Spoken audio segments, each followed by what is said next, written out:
आज का question number है 69 नंबर क्वेश्चन क्या बोल रहा है। एक कॉइल है 200 टर्न्स। एक कॉइल के पास कितना टर्न्स है? 200 टर्न्स है। एंड एरिया है 70 सेंटीमीटर स्क्वायर। और एरिया कितना है? 70 centimetre square. The magnetic flux perpendicular to the plane of the coil is 0.3। जो मैग्नेटिक फ्लक्स है वो 0.3 वेबर पर मीटर स्क्वायर आपको दिया हुआ है। And take 0.1 second to rotate. और वो मैग्नेटिक फ्लक्स जो रोटेट कर रहा है वो समय कितना ले रहा है? 0.1 second.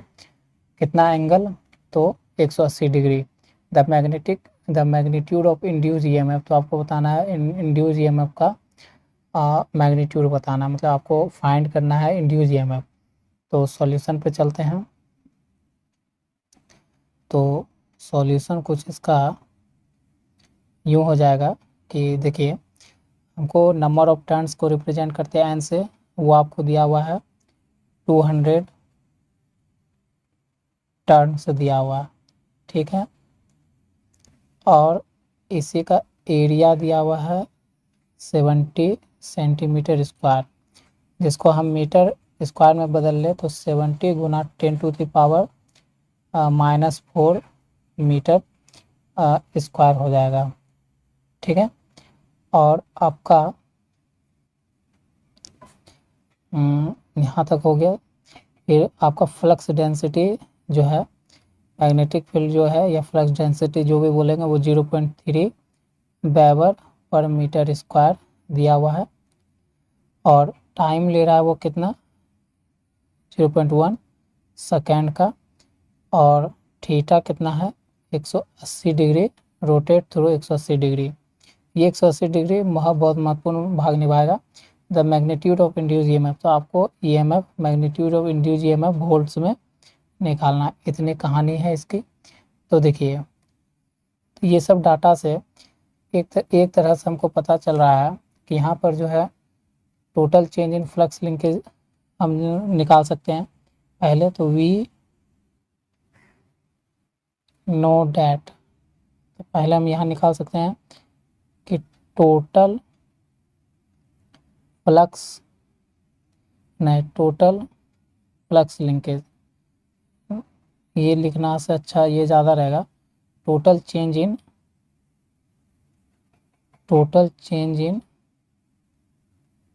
Flux linkages. Total change in flux linkages अगर निकाले तो वो हमारा क्या निकलता है?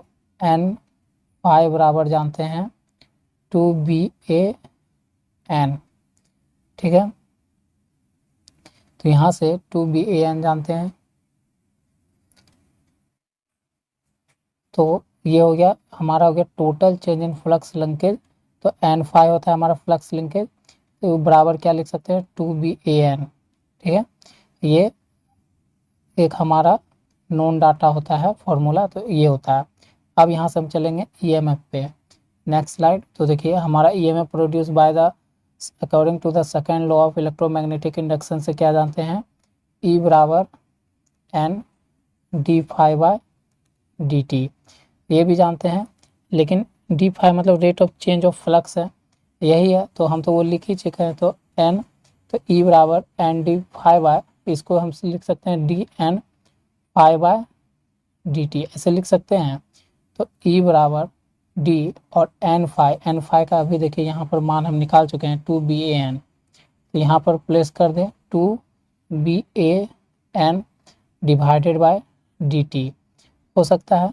और तो हमारा E बराबर यहाँ से देखिए, तो यहाँ से 2 गुना B का मान दिया हुआ है 0.3 गुना एरिया का मान दिया हुआ है 70 गुना 10⁻⁻⁴ और N दिया हुआ है 200 डिवाइडेड बाय, और d/dt जो है rate of change of time दिया हुआ है 0.1, ठीक है। तो E बराबर कितना हो गया? 2 गुना 3 गुना 70 गुना 10⁻⁻⁴ गुना 200 डिवाइडेड बाय 1।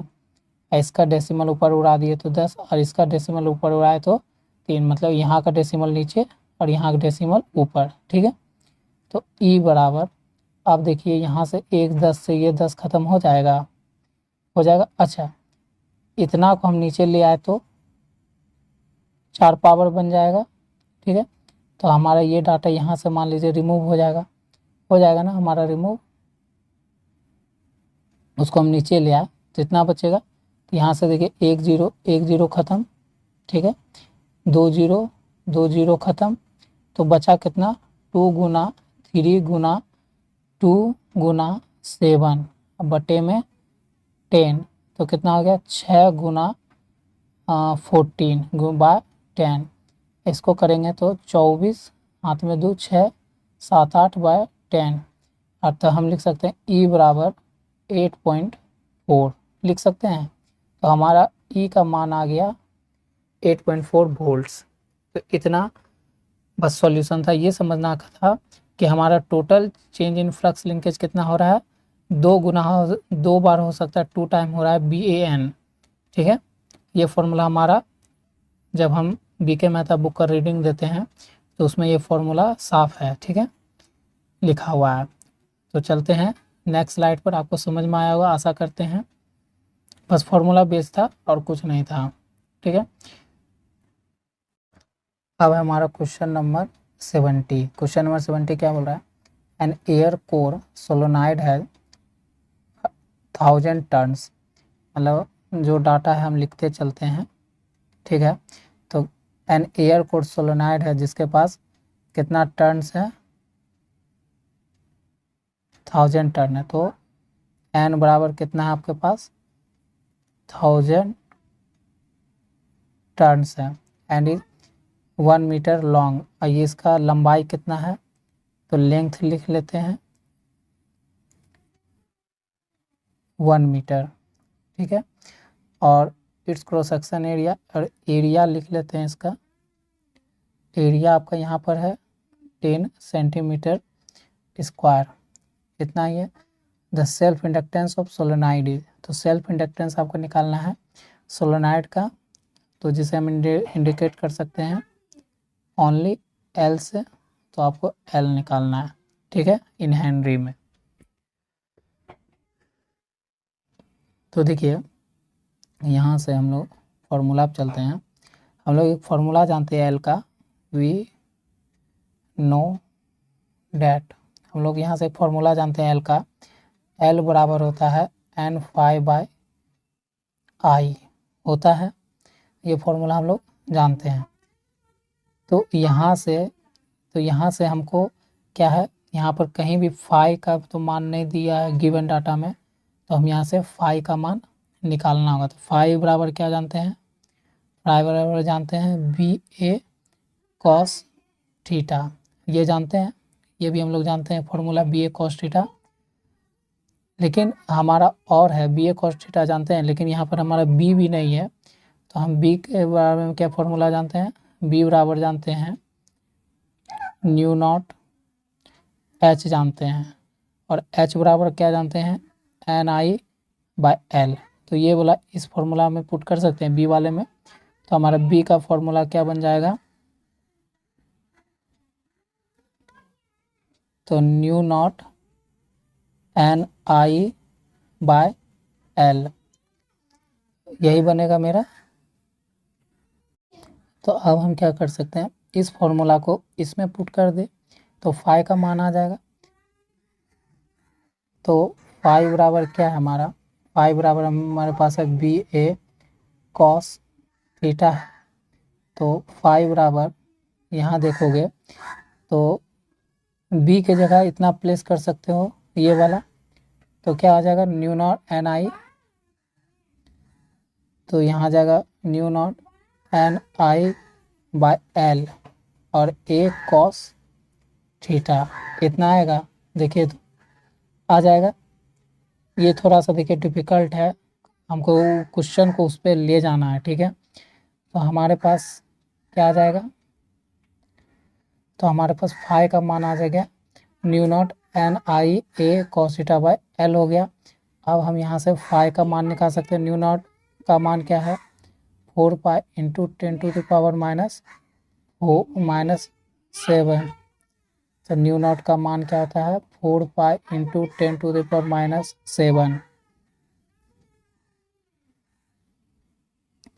तो 10⁻⁷ गुना n का मान कितना है यहाँ पर 1000 गुना करंट कितना है।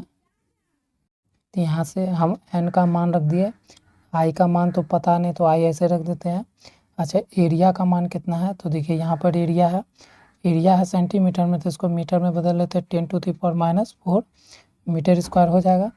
तो यहाँ हम फॉर्मूला पे रखते हैं, तो 10 इंटू 10⁻⁴ गुना कॉस थीटा कॉस, और यहाँ पर थीटा जो हो जाएगा वो हमारा कितना होगा 0 डिग्री ले लेंगे, ठीक है।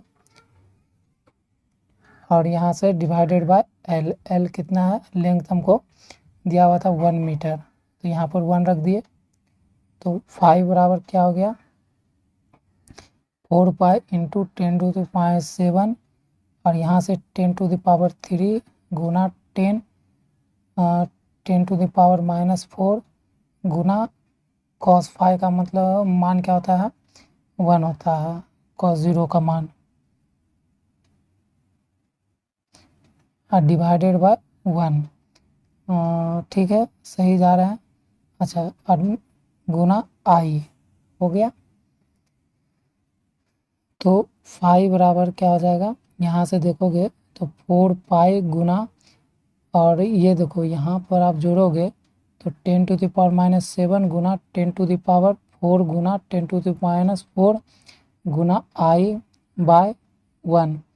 तो ये वाला तो ख़त्म हो जाएगा क्योंकि प्लस माइनस होगा तो ये ख़त्म। तो हमारे पास 5 बराबर क्या बचेगा 4 पाई गुना 10⁻⁷, और यहाँ से इतना बचा ना, और आई बचेगा, क्या बचेगा गुना आई, बस इतना बचा।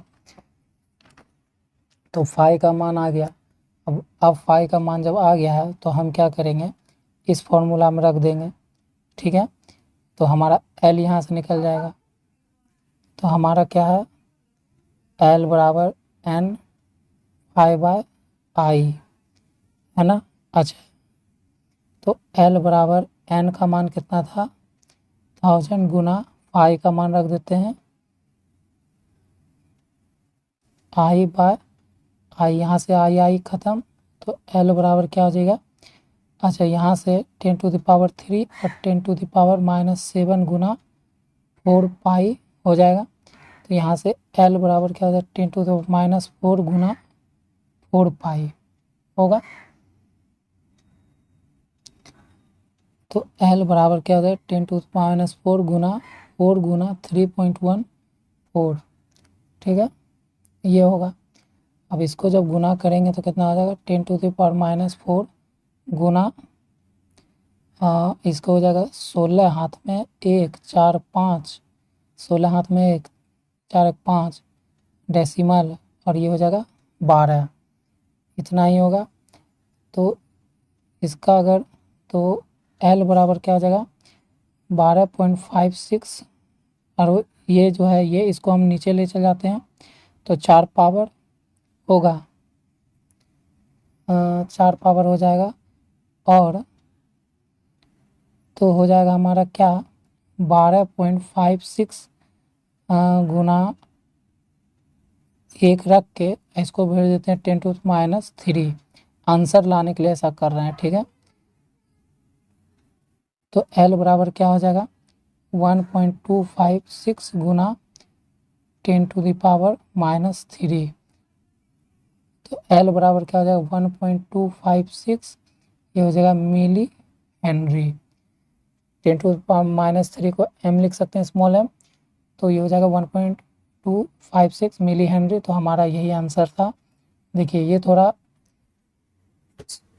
हमको इस फॉर्मूला को जानते थे L बराबर इतना, क्योंकि डाटा जिस तरह से था उस तरह से उसको सेट किया गया है, ठीक है। तो पाई को लाने के लिए ही हमको इतना प्रोसेस करना पड़ा है, आप समझ सकते हैं, ठीक है। तो देखिए मैं स्लाइड पे ले चलता हूँ, ये आपका फर्स्ट स्लाइड है क्वेश्चन नंबर 70 का, ठीक है। आप यहाँ से समझो कैसे कैसे मैं ले गया हूँ, फिर देखो ये है सेकंड स्लाइड, ये आपका है, और ये है थर्ड स्लाइड, फाइनल स्लाइड, ये आप यहाँ पर देख सकते हो। ठीक है, तो यहाँ तक आ गया मेरा आंसर। लॉन्ग क्वेश्चन हो सकता है दोस्तों, क्योंकि मैं आपको समझाने के लिए करता हूँ कि आप समझ जाओ पूरा, इसका सॉल्यूशन समझो कैसे कैसे फॉर्मूला पुटअप होता है। इसके कुछ हेटर्स भी हो सकते हैं, ये इतना बड़ा सॉल्यूशन देखिए हेट भी कर सकते हैं, लेकिन कोई नहीं, अच्छा बुरा तो लाइफ में चलते रहता है। चलिए, अब हमारा क्वेश्चन नंबर है 71 नंबर क्वेश्चन क्या बोल रहा है, when the number of turns in a coil is doubled without any change in the length of the coil। बोलता है कि यदि लेंथ को कांस्टेंट रखते हुए हम कॉयल के नंबर ऑफ टर्न्स में अगर चेंज कर दे, पहले कुछ था और उसको डबल कर दिया जाए, लेकिन कॉयल के लेंथ को कांस्टेंट रखा जाए, उसमें कोई चेंज नहीं, उसमें कोई बदलाव नहीं किया जाए, तब बताना आपको सेल्फ इंड्यूस बिकम्स। तो हमारा जो सेल्फ इंड्यूस होगा, सेल्फ इंडक्टेंस होगा, सेल्फ इंडक्टेंस का क्या वैल्यू होगा, ये बताना है। तो देखिए सॉल्यूशन, मान लीजिए केस, इसमें केस 1 केस 2 करके ही बनेगा। मान लीजिए शुरुआती में जो हमारा नंबर ऑफ टर्न्स है, वो शुरुआती में हमारा नंबर ऑफ टर्न्स जो भी है वो हम n1 को मान लेते हैं कि n है। ठीक है, और अगर n है तो हम लोग एक फॉर्मूला जानते हैं इसके अकॉर्डिंग, वी नो डैट, तो हम सेल्फ इंडक्टेंस का फॉर्मूला जानते हैं इस केस में, L बराबर क्या होता है, n के power square number of turns area mu naught mu R by L, ये होता है, ये फॉर्मूला हम लोग जानते हैं। ठीक है, तो यहाँ से हम देख रहे हैं कि L जो है इंडक्टेंस, जो है सेल्फ इंडक्टेंस, वो डायरेक्टली प्रोपोर्शनल है किसके, नंबर ऑफ टर्न्स के स्क्वायर के है। यहाँ से आपको एकदम दिख रहा होगा, साफ दिख रहा है यहाँ से, ये आपको दिख रहा है। बस यही फॉर्मूला पे हमारा काम हो जाएगा। अब जो केस 2 है, तो इसके अकॉर्डिंग जब हम यहाँ रखेंगे केस 1, तो L डायरेक्टली प्रोपोर्शनल क्या हो जाएगा, N1 कितना है, Na है, तो N1 N है, तो हमारा N रह जाएगा N का स्क्वायर। ये हो गया केस 1 के द्वारा इक्वेशन आया।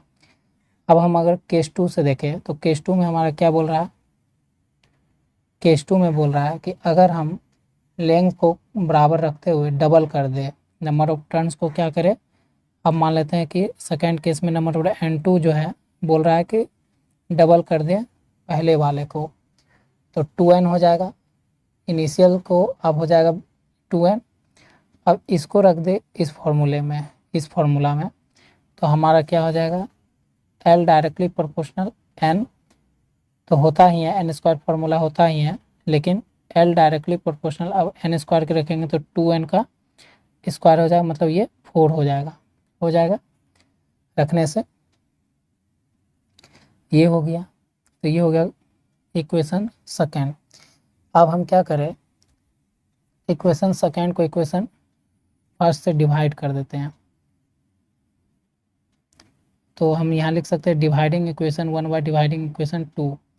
तो क्या कर सकते हैं कि N2 को N1 से डिवाइड कर दिया जाए, सॉरी यहाँ हम ऐसे लिखते हैं, सॉरी यहाँ हम थोड़ा गलत लिख दिए फॉर्मूला, यहाँ L लिखना होगा ना, यहाँ पर L2 लिख लेते हैं, दूसरा बार है ना केस, और यहाँ पहला वाला केस, ये पहला वाला केस के लिए निकला ये वाला, तो ये मिटा लेते हैं, तो ये डायरेक्टली प्रोपोर्शनल ये, तो यहाँ से हमारा क्या हो जाएगा,